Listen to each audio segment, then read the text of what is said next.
Hi, this is Miss Carrie, and today I'm going to teach you about how to sign on to Google and how to use Google Slides for your homework. So the first thing I want you to do is to sign into Google. So you can type into your URL up top, google.com, which I'm already there, but you can type in google.com, and over to the right-hand side, it will say sign in, or I'm already signed in because you can see the C logo. And so once you sign in, the way you're going to sign in is use your email account from school, which is the first initial in your first name, your last name, then the last four digits in your student account number. Then you're going to put at fpsed.org. Your password is then going to be your birth date, so the month, the date of birth, and then the year that you were born in. This will log you on to Google. After you've done that, you can then access your Google Slides from class, where you can go into this 9 cubed icon, click on your slides. Then you're going to click on the slides that you created in class. So I'm going to click on this one right here. So this is what I use to help you learn how to create Google Slides. I'm also going to create a new one just to show you what I'm looking for and to refresh your memory on all the different icons. So I'm going to click the blank presentation. I'm going to title my presentation. I want you to title it with your first name. So I'm going to do Miss Carrie. So put your name there, just your first. It doesn't have to be first and last. Then independent investigation. After you've done the title, I want you to do the first slide. On the first slide, I want you to put your problem statement here in the title box. So you're going to have, in what ways might I analyze and evaluate? And then you're going to put what you're analyzing and evaluating. Then to determine, so why are you researching this? What is your purpose of research? And you're just going to finish it with a question mark because all problem statements are questions. So you're going to hit the shift button and then the key with the question mark. Now if you notice, my writing is a little large, and so I'm going to click on this font size button right here where it has the arrow. If yours is not in this toolbar on top, you can click the button more and it will be here. But mine is already on the main bar. Now if I click 36, it's going to be too small. And if I click on 48, it's going to be too big. So what I want to do is I want to click on the actual box where the number is written. And I'm going to pick a number between 36 and 48 to see if it works. So I'm going to click 40, or type in 40, and then click Enter. Make sure your work is highlighted. I forgot to mention, when you highlight your text, you want to click right next to it 3 times. So 1, 2, 3, click on it, and then you're going to click on the font box. I apologize for not mentioning that earlier. Then you're going to pick your font size, or you're going to type it in directly in the box here. And then you're going to hit Enter, and it will adjust the font size for you. After you do your problem statement on the front slide, underneath in the subtitle area, I want you to put your name. Here you can put first and last if you'd like, or just first. That's fine as well. After you've created the first slide, you're going to want to move on to the second. Now, I'm going to click this Add button right here to add the next slide.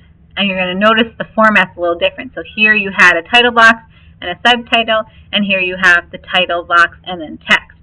Now, if you click too many addition signs and too many slides pop up, that's okay because you're going to have multiple slides you need.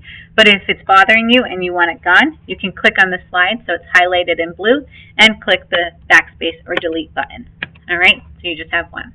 Then in the title box for each of these, you're going to add your little questions. So you should have at least 6 to 8 slides in addition to your first slide, because each of these you're not going to write little questions, you're going to write the actual little question. After you type in your little question for this slide, you are not going to do anything on the bottom in the text box. You're only just adding the questions right now. Next week we'll talk about adding notes there. So now I need another slide, and I'm going to do little question number 2 here. So you're not going to write little question number 2. You are actually going to type in your little question. And you're going to keep adding slides until you are done. All right? If you, by accident, type something or you change the font. So say on here, I changed the font. So click 3 times to highlight 1, 2, 3, 1, 2, 3 quickly in the right area, right next to where you want highlighted. You're going to, change the font to 96 by accident. Oh my goodness, that is way too big and it's not going to work. So what you're going to do is click these 2 awesome buttons. You're just going to click the undo button because it's going to undo your mistake. Now it has to be something you just messed up and you're going to undo it. If you decide you actually want the information back the way it was, or you want whatever you did back the way you had it, you can click the redo button, which is right here. So you have undo and you have redo. And you can click it multiple times to go back and change lots of things. Or you can click it, this one, multiple times to bring it back. Alright, now I'm going to look here, so I'm going to click on the text to make sure I covered everything. So this is adding a slide. This is undoing a mistake or adding something back. Here is your font size. And remember, when you're highlighting to change the font, you're going to highlight either by holding down the left side of your mouse and dragging it across all the words you wanted to highlight, or you can just click next to what you want highlighted and click 3 times. You can change the font by either picking one of the selected numbers or writing the number on top. Next week we'll talk, or in a few weeks we'll talk about themes, so you don't even have to worry about that. You can exit it out. And we'll talk about backgrounds and adding pictures and, bullet notes next week as well, or in future weeks.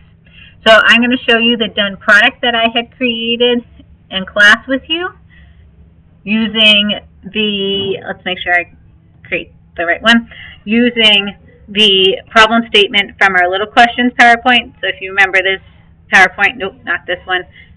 Let's see if I can do this without messing it up. So I'm going to go File, Little Questions. So if you go to the Little Questions PowerPoint that we used, you can see that I'm using the same problem statement in Little Questions that we did in class with the key words that we pulled from class. And now I am adding it in here. So here's the problem statement from that PowerPoint. Here are the little questions from the PowerPoint. All right, and so you're just listing them all off. All of your little questions should be written here. And then next week, I'll talk to you about doing your research page and your Works Cited page. So you can just title an extra slide resource page. So you can either have it say resource page, or you can have it say Works Cited page. All right, either of those is fine. If you have any questions about how to work Google Slides, if you're looking for a certain icon or button, make sure you utilize this comment section. So you're going to comment and you're going to write in, I need help, or how do I do something? How do I capitalize a letter? I can't spell while I'm talking. So how do you capitalize a letter, or what is expected for each page? And then you can comment. So I'll just put the I need help. You can comment, and then when you comment, since you shared this document with me and I check them throughout the week, then I can see that you need help and I'm going to comment, so I'll click on it and I'll reply to you. All right? If you want to share this with your parents, you can hit this share button and you can share it with all of your parents' email addresses so that they can have access to check in on your work. So there are lots of great resources that you can use and tools you can use, and if you're not sure how to use them or need help, just let me know. So you can either comment here or you can email me directly, and I will keep an eye on these throughout the week, so that way you're not waiting till just the time when we have class to have your answers solved or responded to, or questions answered. All right, so I hope this was helpful, and let me know if I can be of any more assistance to you. And you have my email address, so please don't hesitate to send me a quick question. All right, have a great weekend. Thanks.